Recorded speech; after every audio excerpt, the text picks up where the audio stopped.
একটা ব্যক্তি সে বুঝতে পারে সে পাপ করলে ভালো থাকতে পারে না, সে চায় সে আর পাপ করবে না, সে চায় আল্লাহর পথে যেতে, সে চায় 5 ওয়াক্ত নামাজ পড়তে, সে চায় ভালো মানুষের মতো থাকতে, সে একটু শান্তি চায়, সে তার অগোছালো জীবন থেকে বের হতে চায়,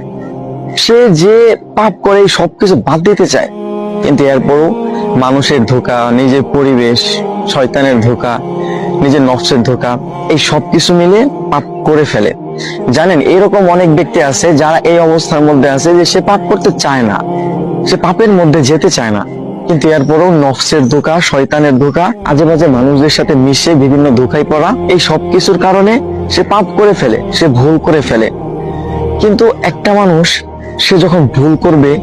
আবার তওবা করবে, আবার ভুল করবে, আবার তওবা করবে, এই মানুষটা যদি এইভাবে চালায় যাইতে থাকে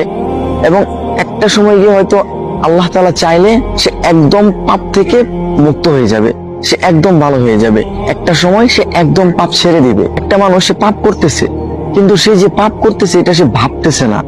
এটা ভুলটাকে সে ভুল মনে করতেছে না, পাপটাকে সে পাপ মনে করতেছে না। সে একটা খারাপ কাজ করতেছে, সে পাপ করতেছে, তার কাছে মনে হচ্ছে না যে এটা ভুল, এটা খারাপ, এটা পাপ, আল্লাহ তাআলা এটা অপছন্দ করেন, আল্লাহ তাআলা এটা থেকে দূরে থাকতে বলছে। এই মানুষটা যদি পাপ করার সাথে সাথে এইরকম চিন্তা করে আর মাফ না চায়, তাহলে এই মানুষটাই মূলত পাপের কারণে ধ্বংস হয়। এই ধরনের মানুষ, হ্যাঁ, এই ধরনের মানুষের মূলত পাপের কারণে ধ্বংস হয়। কিন্তু যেই মানুষগুলা পাপ করে আবার আল্লাহ তাআলার কাছে মাফ চায়, সে পাপের জন্য তওবা করে, সে আল্লাহ তাআলার দিকে ফিরে যেতে চায়, এই ধরনের মানুষ ইনশাআল্লাহ একটা সময় গিয়ে